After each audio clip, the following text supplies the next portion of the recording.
Welcome to the Poisoner's Cabinet. I'm Sinead. I feel sick.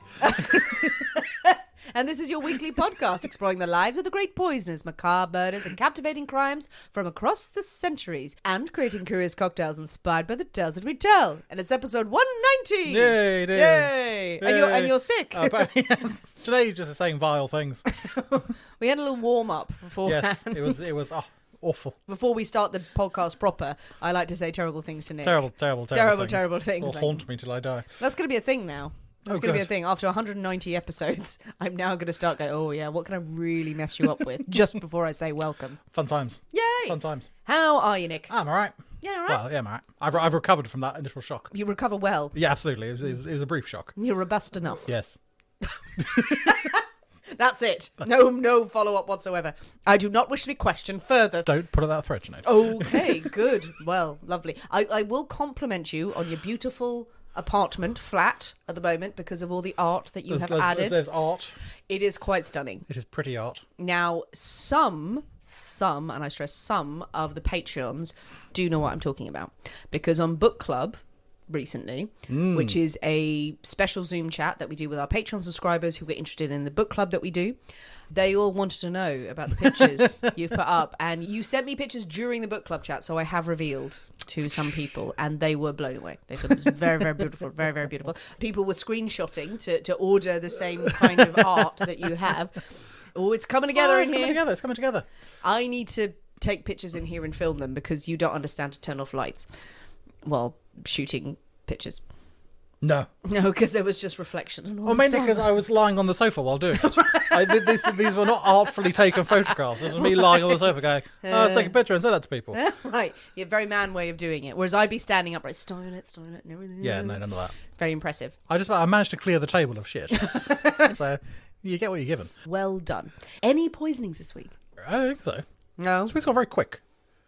Well, January is done. Yes, January's done. It's now It's February. done. Yeah, it's now into February. When we're recording this, it is St. Bridget's Day. And that's a very, not religious thing. It's more of a pagan thing. But it's a very, very good day. This time, everyone, if you're still feeling a bit blue, this is a great time to embrace the spring. Because spring is coming from this point. It is. There's beautiful imagery around. It's now the regrowth has started. You've all had your rest in January.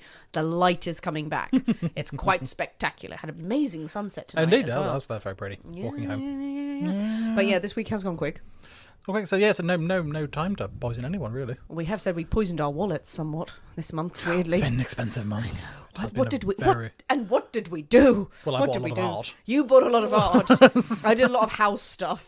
So Repaired the steps so no one died. That ain't cheap. Oh, you're an arts person now, are you? I just realised I haven't even started paying for that thing yet. Oh, you know. The first payment comes out this month at some point. So Shit! Yes, he's got a piece of art that he hasn't even paid for yet. Yeah, I know that. I just stole from because it's so expensive. Well, welcome to Art Chat. Yeah, so it's Art Chat with Nick. This is I'm now an expert in all things sophisticated as it gets. We do one art, please. One art. I bought an art. Oh, well, good. Well, speaking of spending lots of money on art and not knowing why and what it does, I think it's time for us to thank our delicious Patreon subscribers because they do pay money for art and they don't know why. They pay for all the art, absolutely. So your money is well spent. Very well spent, you sexy, sexy people. So thank you very much to the art, to Ellen Watson, to Dawn Ravitza, to the arsenic enthusiast. Really nice, like it. To Ophelia Rose. To the Laudanum lady. Oh, sorry, to Lady Laudanum. Oh my goodness me. Yes. And to Rachel Heron. Marvellous. Thank you wonderful. very much. The arsenic enthusiast and the Lady Laudanum need to get together. Yeah, absolutely. That was very good. They don't have to. It doesn't have to be a sexy relationship. It can just be friends. No, it can be platonic. We're not advocating that. But they should fight crime. Or cause crime, I feel. What? Oh, cause crime. Yeah. I'm feeling with those names, some sort of villain, sort of esque thing, and You not make a many good heroes called arsenic enthusiast. Every time they're dragged into the police station, I know what you're thinking. I can't stress this enough. We want to stop all of this. My name has inspired me to fight for the side of good. Okay, we've been poisoning people. Yes, but I poisoned the criminals. Lady Laudanum, I like to send people to sleep.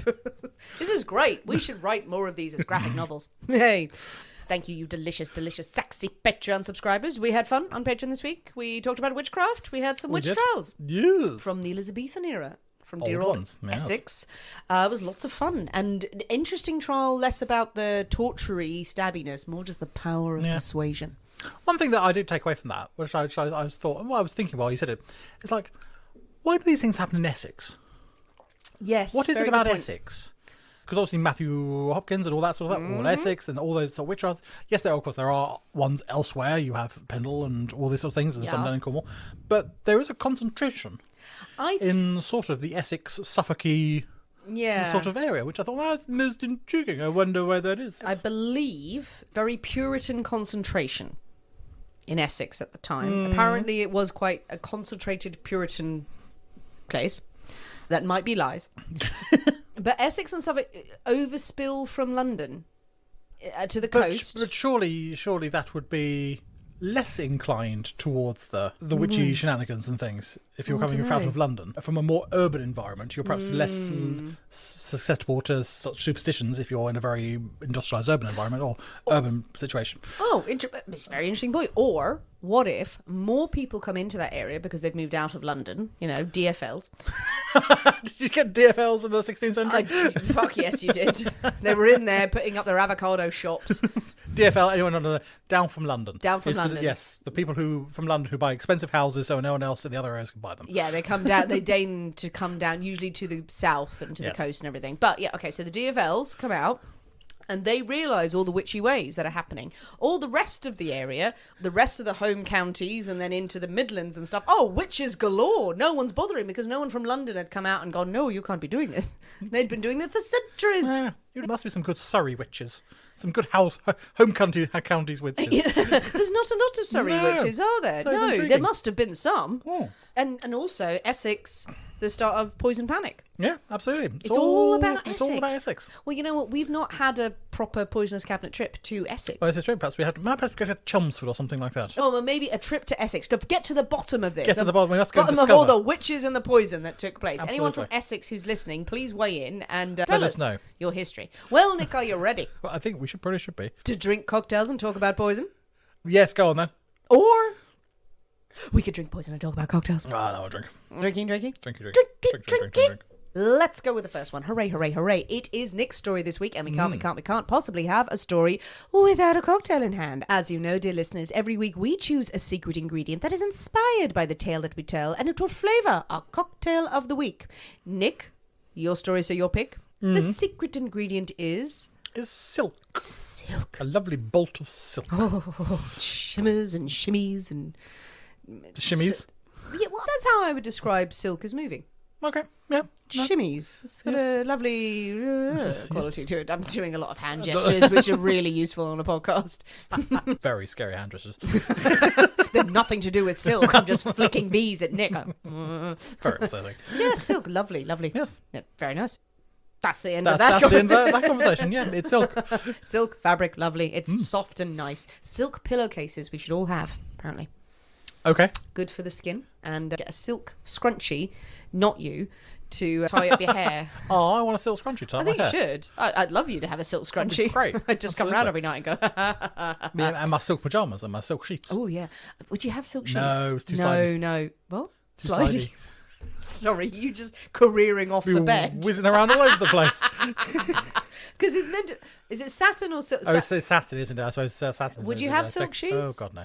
Probably no, I don't think... No, I don't think you can afford satin, silk sheets. Yes. Satin, you get on and go, come here. Whoa! It's just like falling out the other side. Trying to maintain momentum. It's the sexiest part. Yes, I'm very, very, very sexy. I'm on the floor. My God. Great. With that image firmly in mind, what have you come up with? Well, we are having a Silk Road. Silk Road. Silk Road. So what's the reference Silk Road? So it's got silk in the title. Oh, sorry, I'm thinking of the Spice Road, aren't I? It's the same thing. Is it? But what is that though? So okay, this has got nothing to do with the story. Okay. it's just they had silk in the title and it sounded interesting. But the Silk Road, yes, the same as sort of the trade routes from China. Right. Back in the day when it was all done overland by camel and elephant and what have you. Jesus. That was the Silk Road bringing spices from the Orient into Europe and Italy and France and such like. Delightful. I'm sure Yes. the animals were used at one point, and there were vehicles, and they were like, "No, we will continue with Well, but yes, by the time camels. camels all the way. camels and cats." Yeah, absolutely. Trade routes across the continents. Thank you for that bit of history. It sounds elegant. It sounds nice, shimmy. Shimmy, slidey, they just slid for thousands and thousands of miles. So they just rolled out the silk, and it was a slip and slide. Woo! Just off they went. Well, with that in Knackered mind, worms, Chris, weaving in front of them one giant worm behind me. Christ! as they went. Yeah. I think it is high time for us to slide, shimmy, however you wish to choose, into the poisonous cabinet kitchen and shake up a storm. So we'll see you in a minute. We'll see you in a bit.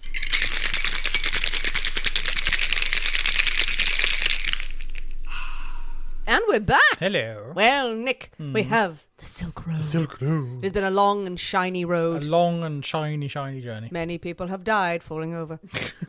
But it's very nice. It's orangey. It's an orange hue. Amber hue. You get silk and amber. I suppose you could have it Silk in dyed. whatever colour you like. Okay. I'm looking forward to this because I think we should get very I'm drunk intrigued. tonight. Okay. Merry Christmas. Okay. Merry Christmas. Let's dive right in.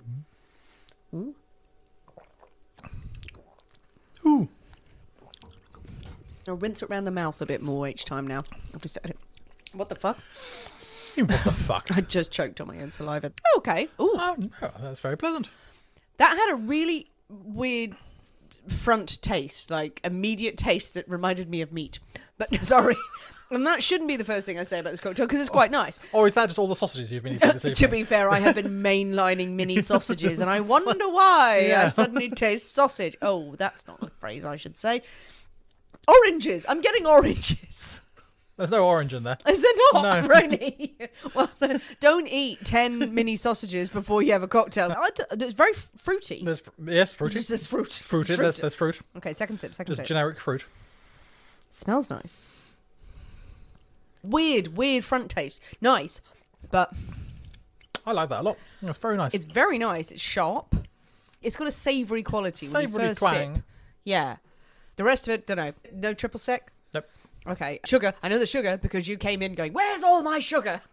Yeah, it's exactly what I said. Yeah, that's it. Yeah. Verbatim. Then you flip the table over and went, "Come on, you Spurs." Yes. There's sugar in it. Yeah. Okay. Got that. Well done. Lime.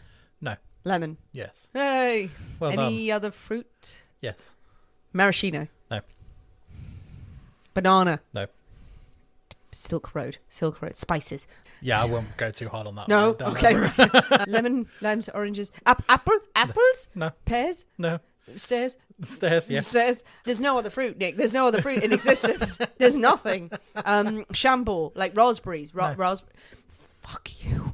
Right, what's the base spirit? Gin? Yes. Yay! I was guessing there. I had no idea. Is there another spirit? There are two. Two. Rum?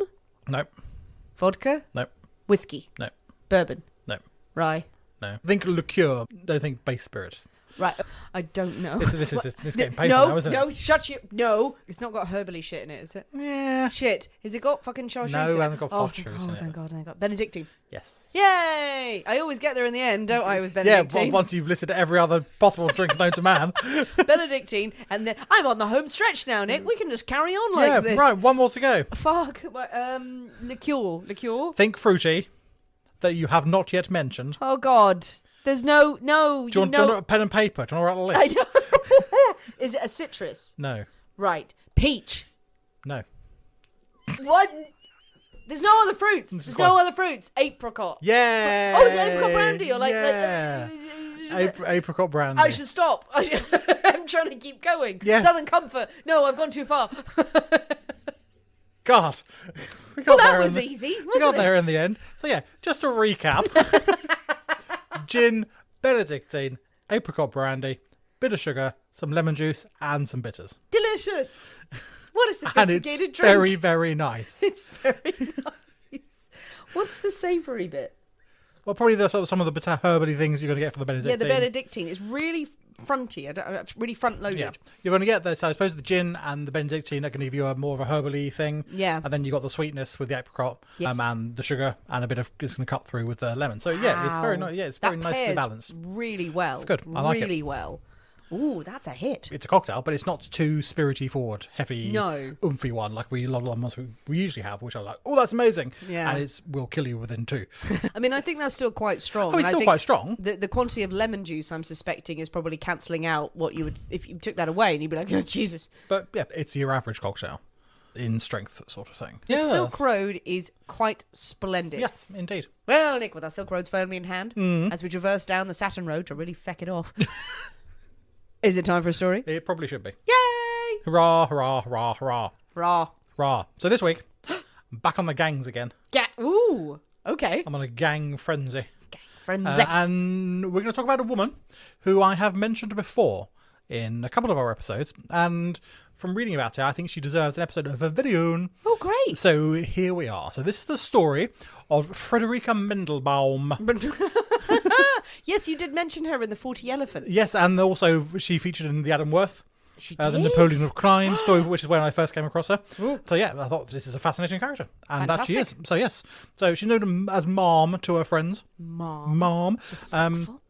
It's a woman who rose from absolute poverty to become the richest crime boss in New York City. So this is a real rags to riches story, which is fantastic. Delicious. So I'm hoping we will be friends. So I'm going to call her Mom throughout in the episode, rather than Fredericka Mandelbaum, which is a bit of a mouthful. It is a little bit of a mouthful. So we're going to go with Mom, and I hope she'll accept that. Now, she has more than earned her reputation as the Queen of Fences. She was known. She bought stolen items from thieves and pickpockets across the city and beyond, and sold them on for a huge profit. Nice. And made her millions.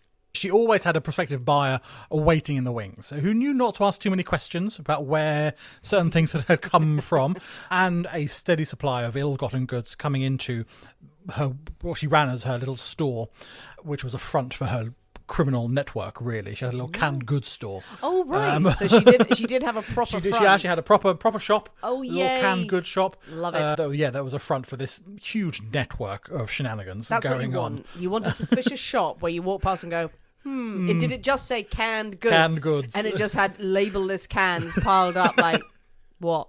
Can I have ham? No, this is full of diamonds. Was she called Mom because she was the queen of crime? I think it was just an abbreviation of her name, Mandelbaum, Mom, type thing. Say she preferred things like jewellery and fancy clothes because they were easy to quickly move on. Yeah. But she would pretty much take a punt on most things. There's one story that records she once accepted a herd of goats, which had been allegedly stolen during the Great Chicago Fire.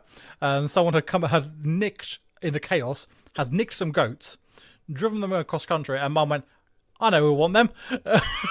Bought them for a song, sold them on for a massive profit. A fixer is someone who just knows someone who knows someone. Great. Also, very important to point out, what era are we in, by the way? What year is this? We are in sort of the turn of the 20th century. Great. Okay. Sort of, yeah.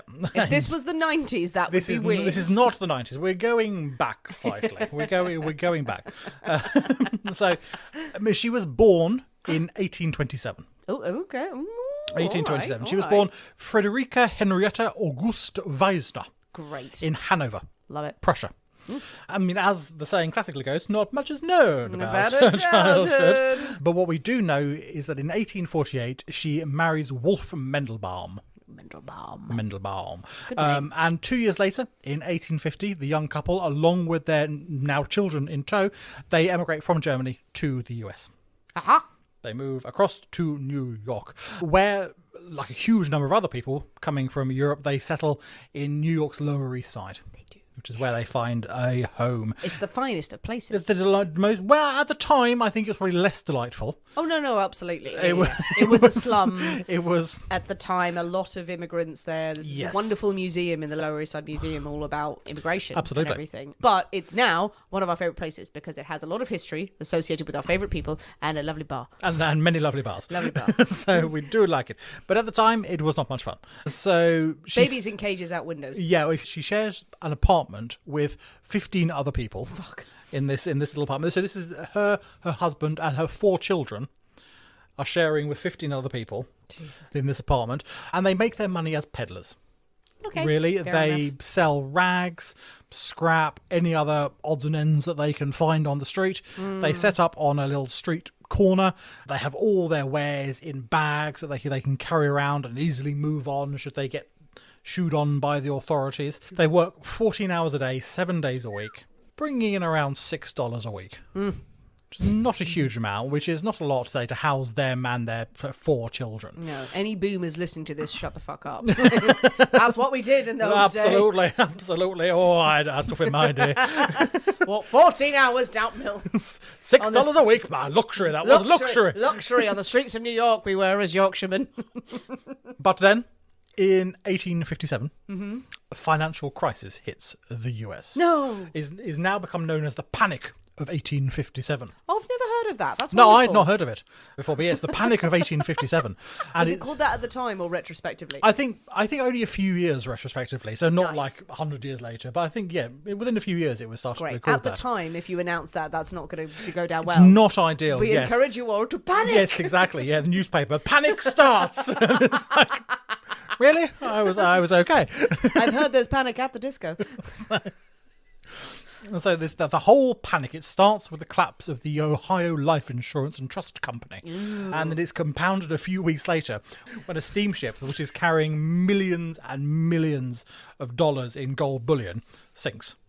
Yeah. And it's all lost. Ooh, All this money is lost. And What's it's the like, problem with gold? it sort of shakes the financial community, really. And everyone's going, ooh, that's not good. Can you sum it up in a word? No, a noise. Ooh. So that's what panic sounds like, That, everyone. sounds like, that is a very good panic sound. All our stuff is at the bottom of the ocean. Oh, no. So, I mean, this leads to a 3-year economic depression Yeah. in which hundreds of thousands of people are left penniless, homeless. It's terrible. But to dear old Mom, the crash means opportunity. Suddenly, there are starving children all over the place. Okay. Starving children who pick a pocket or two. And she reaches out to these street urchins Okay. and says, I'll buy the stuff that Okay. you steal. Come to me. I'll buy it. And so She's Fagin. she is God. she is absolutely a sort of a Fagin character. Yeah. So she buys all this stuff from these kids who are Yeah. raiding the people who still have money in New York, Yeah. and she sells it all on for a modest but respectable profit. Absolutely. Clever girl. Yeah, indeed. And so this suddenly transforms her fortunes completely. And she goes from peddler to sort of burgeoning crime boss with an army of, pickpockets at her love beck it. and call. But good businesswoman sees Absolutely, she the gap in the market. sees an Yeah. opportunity. She sees an Sees an opportunity. opportunity. She writes a hit West End musical that is shelved for many years. As she starts to get more established and more well known, she starts networking. First of all, at the synagogue, which she goes to, she starts connecting with other more established criminals, and they give her access to yet a wider group of people. So now she's not just with the gangs of young pickpockets, but she's really expanding her operation, and her name is getting known as this is a woman who will buy stuff. Yes. If you've got something to sell, doesn't matter where it's come from, she will buy it at a fair price. But she's well connected. But she's getting well connected. Her Yeah. name is getting out there and it's getting known. And not only amongst the criminal community, but also she meets politicians. She starts meeting, and this is particularly at the synagogue, she starts meeting politicians. They hope that staying in with Mom, because she's getting this reputation, becoming increasingly influential, it will rally the Jewish vote to their side. The sort of Okay. thing. How can we get the Jewish vote? Mom, she's popular, she's influential. Yeah. Get in with her and Yeah. we'll get the vote. But it means her tendrils spread, not just from the criminal element, but she's getting known in fancier areas and amongst the sort of slightly more well-to-do. Her Yeah. name starts spreading. Well, it only takes a little bit of time, doesn't it? In a depression, in an economic crisis. Yeah. Like, who can I sell this stuff Yeah. to? Someone was wanting to buy. Brilliant. Yeah. Excellent. She's got more connections. Yeah, exactly. And the connections that she makes... She's taken a risk. Well, she is, absolutely. Yeah. But the connections she makes through these politicians and into the sorts of higher society gives her people to sell to as well. So she's buying from all these people. But then there are now people who perhaps have got a bit of an income, a bit of disposable money. They haven't been as affected by the panic as everyone else. So they've got a bit of money and they can afford a bit of jewellery. Yeah. And they're not going to ask, they're going to get it cheaper than they're going to get it in the shop. So they're not going to ask too many questions. So now she's got a whole new market of buyers as well, which is, fantastic. Yes. So, and I must also commend you on the use of the word, her tendrils extend. I am now fully pitching her as an octopus. Yeah, she is, indeed. Yes, or Cthulhu. One of the Whichever two. you prefer. One of the two. She drove people mad. As her influence expands, she starts to make herself known at the 8th Ward Thieves Exchange, which is brilliant. I love this. Explain. So this is a centre for thieves and fences from across New York. Of course. It's set up in the 8th Ward, and this was a fantastic networking opportunity. So pickpockets, thieves, they had branding. They would all come to the exchange to find the best price for their stolen goods. Sure. And it works. But also, I mean, her getting her name known there, it also brings in a bit of protection, because the people who run the Thieves Exchange, they are paying off police and the authorities to turn a blind eye. Right. So if she gets known there, she now has a level of protection as well from the police who have been paid to go, what? I don't know what's going on there. This lovely prayer group, I couldn't possibly bring that I couldn't up. Possibly go in there. No, look, I look over there. I look over there and I've got a bottle of whiskey. No one asks a question. Yeah, absolutely. So they are paying healthy chunks to judges, prosecutors, cops, just to turn a blind eye. It's a great network. It's fascinating how it works. Again, if you're going to try and sell stuff up on the street, you want to go to an area where you're protected, where they can say, okay, come in. Yes, we'll take a cut of your profits. You're not going to be able to do it on your own, but the police aren't going to come knocking. Yeah. Oh, the picture you paint. Yeah, but I mean, there were a few detectives who couldn't be paid off, who were there to do the right thing. Oh, God, they were goody two-shoes. Yeah, goody two-shoes who are not going to look the other way for a bottle of whiskey or anything like that. But Mom, she's ahead of them as well. She sets up dozens of hiding places around the city where she can store her illicit goods. She actually has warehouses set up. So she's got her canned goods store, but she also has a little satellite depots around the city, which she can use to sort of squander things away and hide things, and no one knows where they are apart from her and her sort of top lieutenants, that sort of thing. She has hiding places in her own home. One of them, which is fantastic, is behind the chimney breast. Mm-hmm. She creates a false back behind the chimney in which she installs a dumb waiter. So like a dumb waiter that goes up into the chimney. So if anyone is looking, and even if they find the false back of the chimney, there's nothing there because it's way up, the goods are way up in the chimney. She knows exactly where it is. No one ever finds it. It's brilliant. Anyone breaks in, they go, what's this rope for? That's to... No, ignore that. Yeah, ignore the work. That's for the chandelier. Yeah. It's estimated that as much as $10 million in stolen goods passed through her hands during her career, which is a huge quantity of money. For years, she ran her business pretty much with impunity, really. She knew who to pay off. She knew to get in with the right people, that they would turn a blind eye. She was well known across New York City and beyond, really, throughout the country. Police Chief George Walling wrote his memoir in 1887, which is the recollection of a New York police chief. And he speaks about Mom in his memoir, and he has sort of a grudging respect for the woman. He writes, the ramifications of her business were so widespread, her ingenuity as an assistant to criminals so nearly approaching genius, that if a silk robbery occurred in St. Louis and the criminals were known as belonging to Mandelbaum, she always had the first choice of the swag. So, across the country, people knew her, and she had fingers in all the pies. All the pies. Yeah. And she had a nice sideline in pies as well, absolutely. I bet. But people knew it was her. So this is the police chief writing, knowing it was her, but we can do nothing about it. But that's it. What's she going to do? She's moving stolen goods. How can you prove where they've come from? How many people are going to be filing complaints? Oh, my wallet was stolen. Well, there's nothing we can do about that, is there?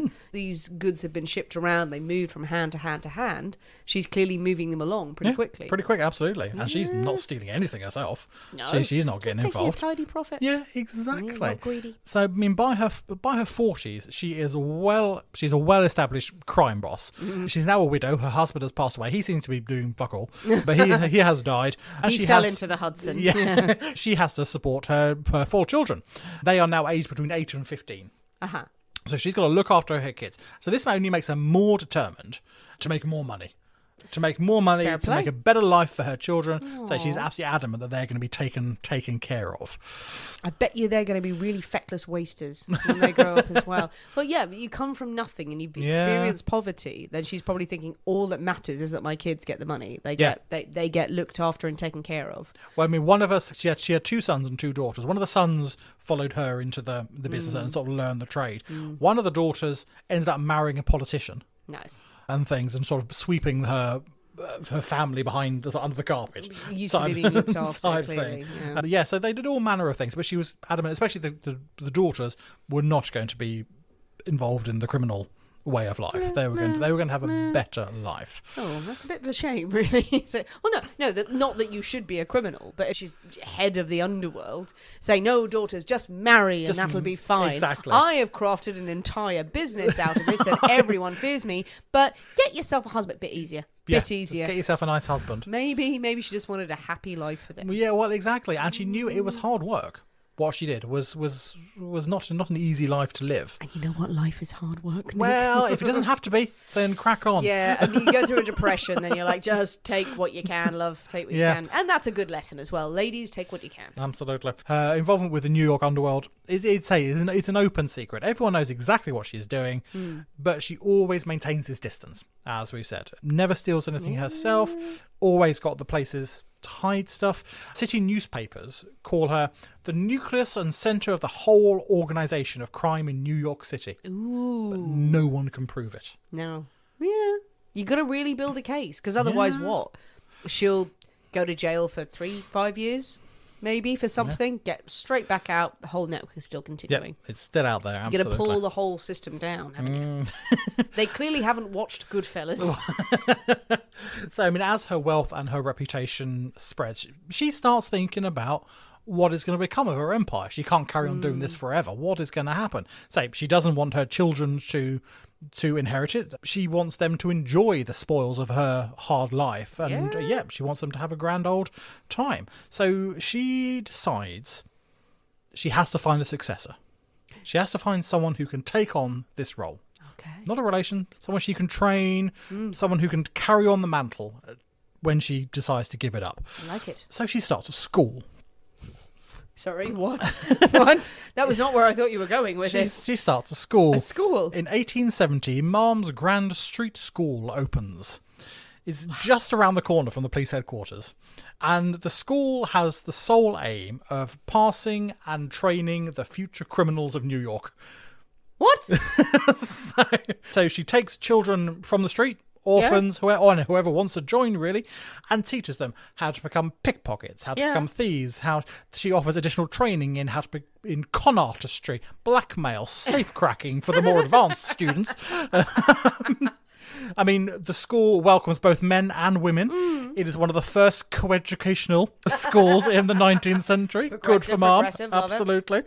And it churns out a steady stream of professional thieves into New York. I can well believe it. But did it have a curriculum? Was there a timetable? Was there a big bell? People running, oh, sorry, I can't stay and chat, by the lockers. I've got to get to pickpocketting today. I would assume it must have been fairly strict. Sort of, I guess. So you're going to learn these things. You've got to learn these. Yeah, you've got to learn these skills. Yeah. What a great school. Yeah, absolutely.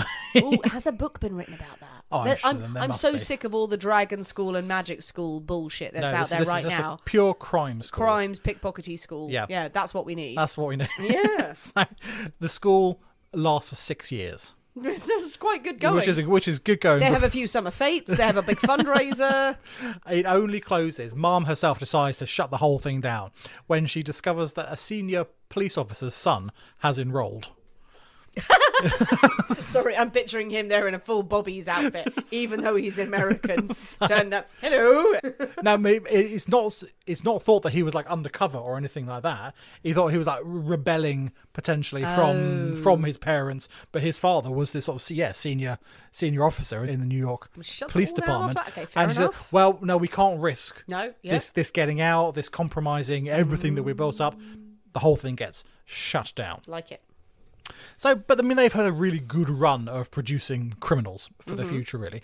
And one of those star pupils is Sophie Lyons. Now, Mom sees something in Sophie, and the young thief quickly becomes her protege, really. She trains as a sneak thief, a con artist, a blackmailer.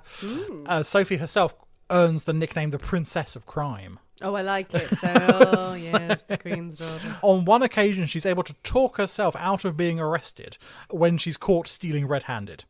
I like this. She lies to the police, claiming that, well, the real Sophie Lyons would never be caught so easily. That she is a hardened criminal. You would never catch her. You think I'm her? She's 1,000 times better than me. Don't be that's stupid. So good. You'd never catch her as easily as you've caught me. And it seems to work. And the police go, oh, yeah, you're probably not home. Okay. That's worthy of a novel. That's what they go, like, me? You think I'm Sophie Lyons? She walks away to steal another day. Which is brilliant. Love her. Brilliant bit of blagging. I need a drink. I've been talking. Drinks break? It's time for a drink. I think it's time for a drink. So, Nick, we have our drinks. More drinks. Clinky, clinky. Yum. Back onto Mom. And her protege. Now, Mom, as we know, she has a huge number of sort of criminal associates throughout New York City.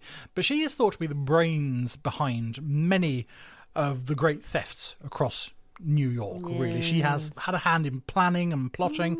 So we've already covered Adam Worth, who I mentioned earlier, who became known as the Napoleon of crime when he moved over to Europe. He worked with Mom in his early days. Yes. Then you have the like of George Leslie, the king of bank robbers, who reportedly carried out or planned 80% of the US's bank robberies by the end of the 19th century.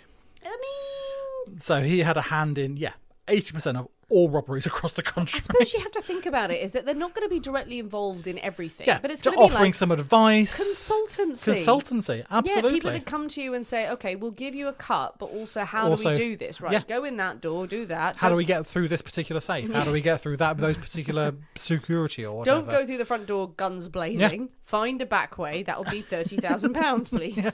Why are you dealing in pounds? Because, shut up. Yeah, I mean, you also have a huge number of lesser known but fantastically titled thieves as well, really. So you've got the likes of Big Mary, Queen Liz, nice, Old Mother Hubbard. She was a grand old. She lived in a cupboard, pickpocketing anyone who came by. Kid Glove Rose. Oh, no, treat her with kid gloves. Yeah, Kid Glove Rose. You have a chap called Michael Kurtz, who was known as Sheeny Mike.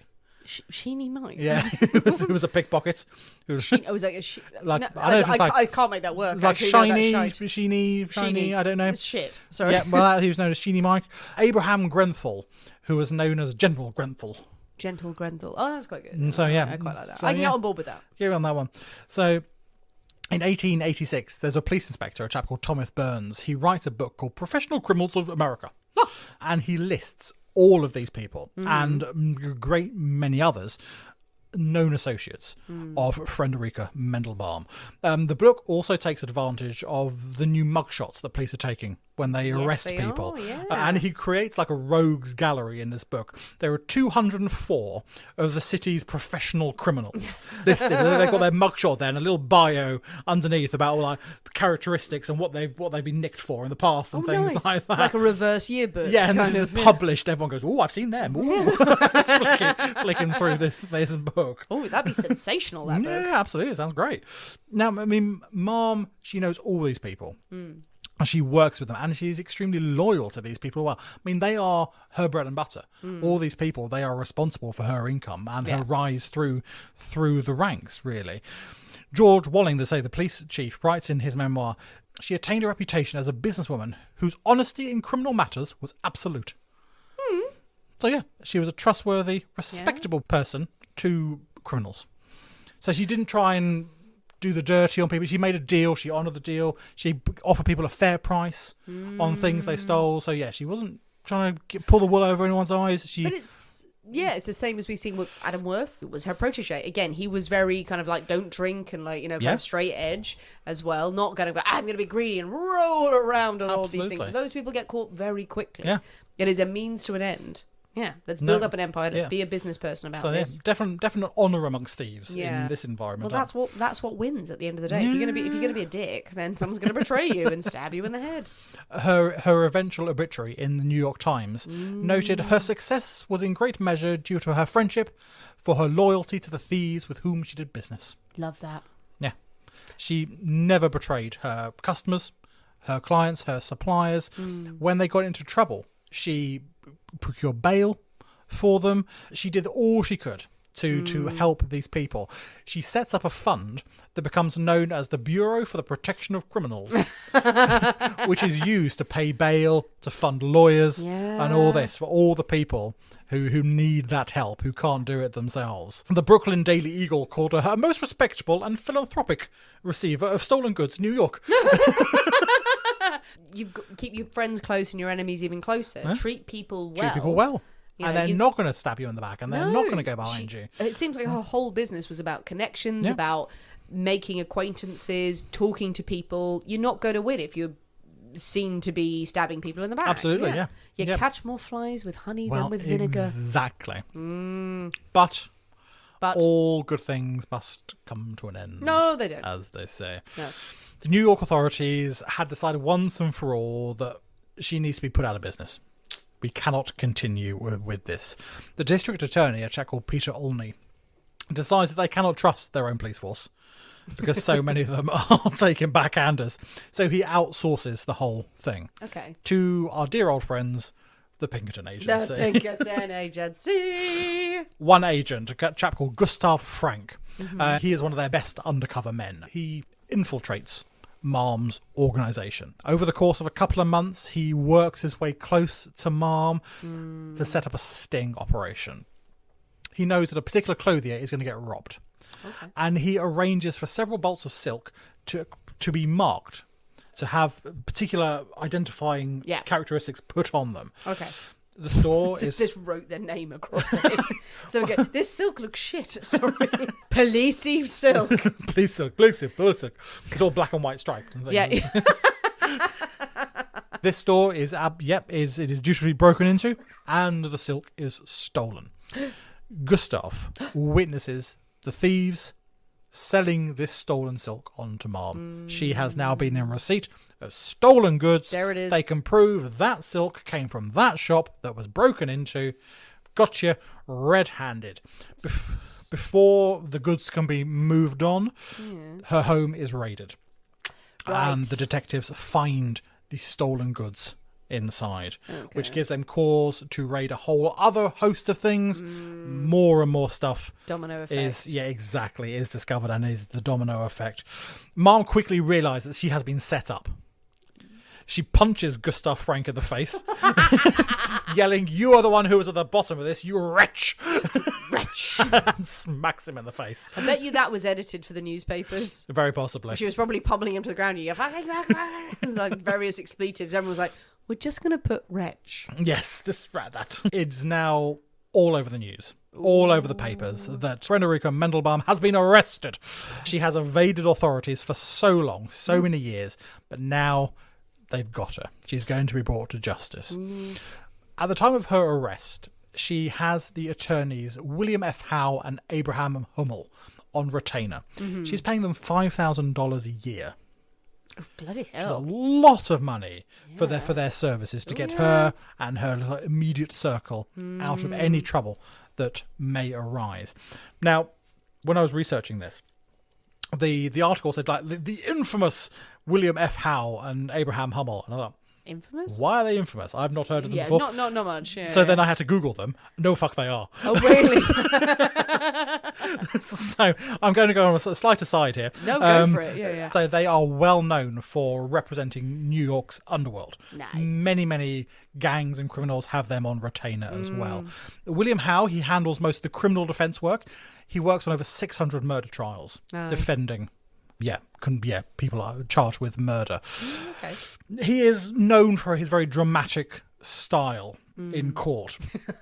He has this ability to weep on cue. Love it. He cries on cue while giving a most impassioned defense sort Interpretive of dance. speech. Yeah, just Absolutely. One of his regular opponents that he is up against suspected that he's using an onion-scented handkerchief to help sort of get him in the mood for this. So he'll get up from his desk, just dab his eyes with his oniony handkerchief, and then start bawling his eyes out. Oh, I love that. Yeah. One day he messes it up and he just rubs an onion in his face. This onion has been terribly abused. He once delivered a 2-hour closing argument. Shut the fuck up. On his knees, literally in front of the jury box, crying with his handkerchief on his knees, this impassioned plea for his client. Cannot tell you how much I love that, and it is unnecessary and annoying, but do it.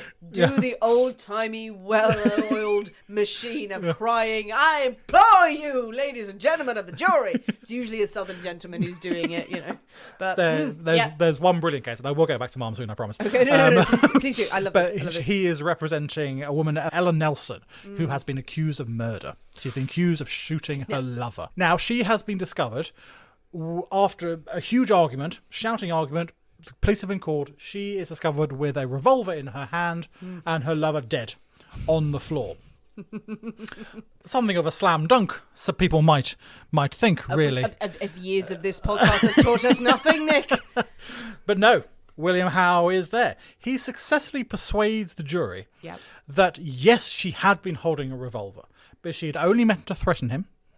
Her finger slipped on the trigger, shot her lover 4 times. I was with you. Each one a little slip of the finger. 4 holes blasted in her married lover. She was acquitted.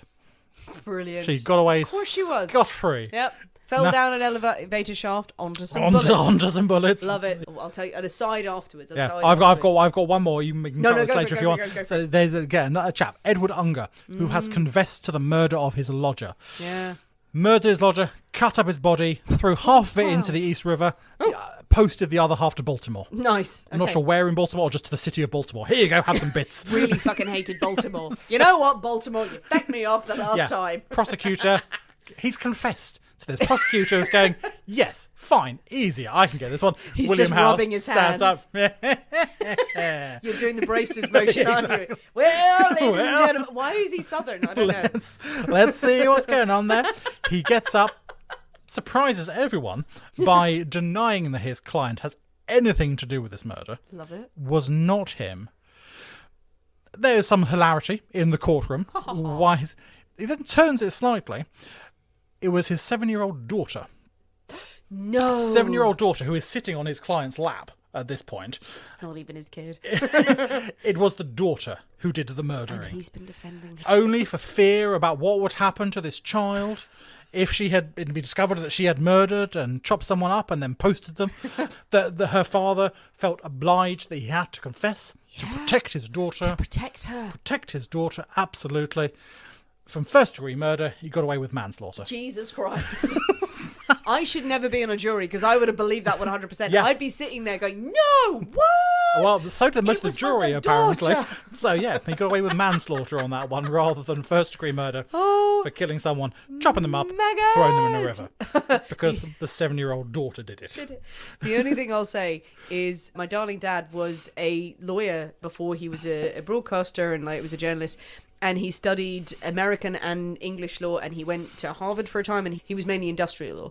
But he talked about the criminal cases he was on, and he just said the scary thing is how easy it is to get someone off. Yeah. And he'd worked with people, he'd worked on really complicated ones, and had to study them. And was saying, just with the power of just being a really good lawyer, how you can get people off. And as you've said, it's just so easy. Yeah, I mean, there are so many. These people might actually be a good Patreon episode. Yeah, there are so many stories about how these people go. Because so how did the sort of the criminal stuff? His partner did sort of more of the corporate stuff. And he was famous for getting people off on technicalities. Weird Little all it is, loopholes isn't it? in Yeah. laws and stuff like that he was able to, wangle these various things.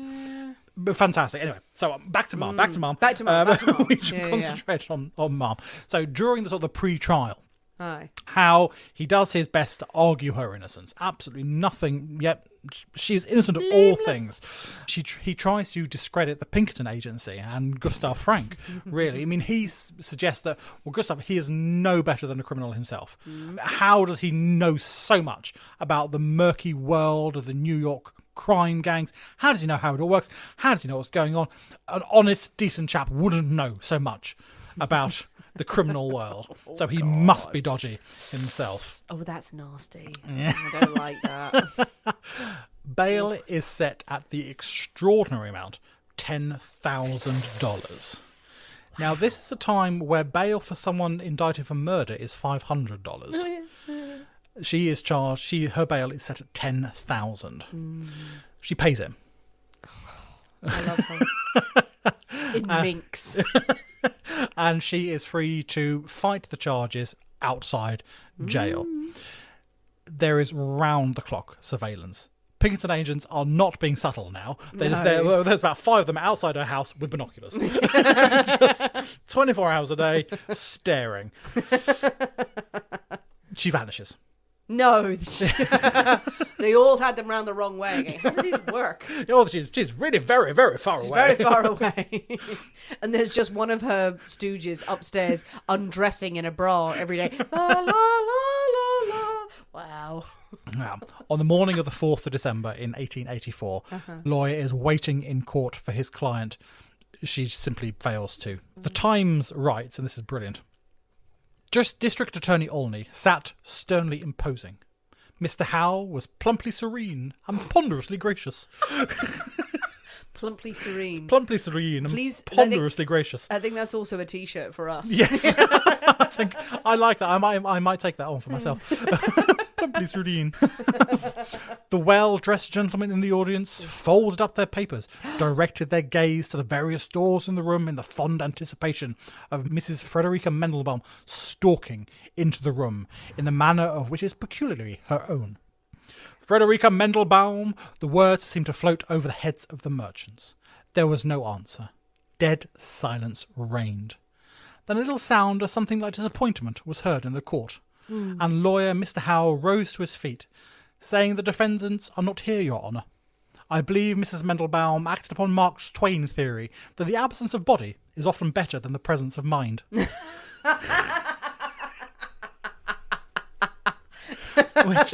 Which I love that. The other lawyer just goes, oh, fuck off. Fuck off with your Mark Twain. He's not perfect, you bastard. I'm losing this case. She flees to Canada. She is able to live out the rest of her life in Ontario. She Beautiful. works in a hat shop. Oh my God. Oh my God, it's the dream. As a law-abiding citizen. She's a clever girl. Yeah. But she misses her life back in New York Of course. dreadfully. Shortly before her death in 1894, she supposedly said, I would gladly forfeit every penny of my wealth in order to once again breathe freely the atmosphere of the 13th Ward. Oh my God. Her body is returned to New York to rest in their family plot in Queens. Her funeral was attended by hundreds, including friends, old cops, old enemies, aging felons. Respectful. Absolutely respectful indeed. They all come to pay their respects to Mother Mandelbaum. Then, after the funeral, many of the mourners make their way to the police station to report that their pockets have been picked at Mom's grave. From beyond the grave, she still ruled. Or everyone was like, well, that's there's a fine. big old crowd there. That's not a crowd you want to go to. Like, you go, A, I want to pay my respects. B, there's people I do not want to see in that group. I am going to be assaulted in many ways. Yeah. Could be a party, so don't bring your valuables. Don't bring your valuables, indeed. That's a fantastic story of Fredericka Mandelbaum. I love it. Queen of Fences. Queen of Fences. What a brilliant story. Again, another example of a criminal wasn't too greedy. Yeah. Just was a businesswoman. Yes, of course she broke the law, and that's not all right. But just wanted a means to an end. You know, didn't want to live the high life and was like getting too greedy like all of the other kind of thieves and murderers, it turned out in the end. Wanted to get enough to get by, to provide for her children. Provide for her family, provide for her children. I bet her children were really feckless. I bet they were not teaching, because she worked so hard. And one of them was arrested alongside her in the sting. So one of her sons was arrested, and I don't actually know what happened to him. If he managed to escape with his mother, or he went to trial. He wanted to carry on the family business. Yeah, but both of her daughters went on to marry and live fairly nice lives.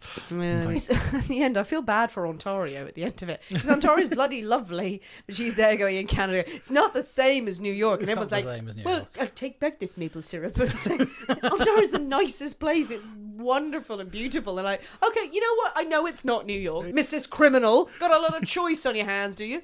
No, you don't. So maybe shut up. They would never say that, because Canadians are so nice. Oh, absolutely, you're right. No, it's not as good as What a great story. Love a gang boss and a female crime boss. Well overdue. The lawyers as well. The lawyers are brilliant. The lawyers are great. It's very sad just how easy it is to get people off of crimes, and it's still true today. It's all loopholes. Yeah, absolutely. And performance art. Performance and loopholes. On your knees crying. I actually recommend anyone do this in an HR meeting as well. If anyone accuses you of anything, get on your knees and cry for 2 hours. Get your onion handkerchief out. Well, there we go. What do you think, people? What do you think of the story of Fredericka Mandelbaum? And you did really enjoy saying her name when you did say it. Yeah. Mandelbaum. It's a good name. Wonderful. A crime boss of New York, one of many. What do you think of her methods? What do you think her motivation was? Do you think she was just a pure businesswoman? Do you think it's been distorted over the years and that she was really greedy? Or do you think she just had her sights on protecting her children and having a few furs on the way? Yes, quite a few. Yes. Also, if you're from New York as well, maybe you know more about her story and you know more about the various gangs in the area, and maybe there's fodder for future stories. Tell us what you think. Jump on the comments of this episode. Tell us your thoughts, your theories, your feelings. But most importantly, while you're musing, you must mix up a silk rose. It was damn lovely. It was lovely. Yeah, absolutely. That was a very clever cocktail. I like that one a lot. Let's have another. Very good. Let's have another. Let's have 9 more. Yeah. Just the 9. And it's not got many obscure things, so... By now you should have Benedictine. Benedictine, yeah, a bit of a weird one potentially, but... But it always works. Yeah, exactly. Benedictine always works, so I'd say if you're going to invest on a weirdie... Get them. Substitute it for chartreuse. I know Nick will go, no, don't ever do that. Just do it. Rude. Mix up the cocktail. Send us pictures of the cocktails you are enjoying over the weekend. Please tag us on social media, particularly Instagram, where we're most prominent. If you're on TikTok as well, please tag us on different videos. We are on Facebook, and we have our wonderful book group on Facebook, the Belladonna Book Club. This is a group that is open to all listeners of the show. If you love books, if you want to share what you're reading and have a chat with other listeners of the show, please join it. It is a wonderful, lovely place to be part of. If you can as well, please leave us a review on Apple iTunes, and do follow us on the social media channels we've mentioned as well. Please follow us on YouTube. We are trying to put more content out on there, and we'd love to have suggestions from you about what extra content you'd like to see from the Poisonous Cabinet. If we can do it, we will try.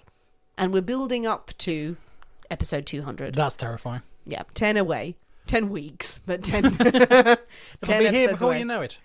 Well, we need a biggie. We need a biggie. We really do. We really do. So start thinking, people. What haven't we covered? Yeah. What could we covered? What happens in season 5?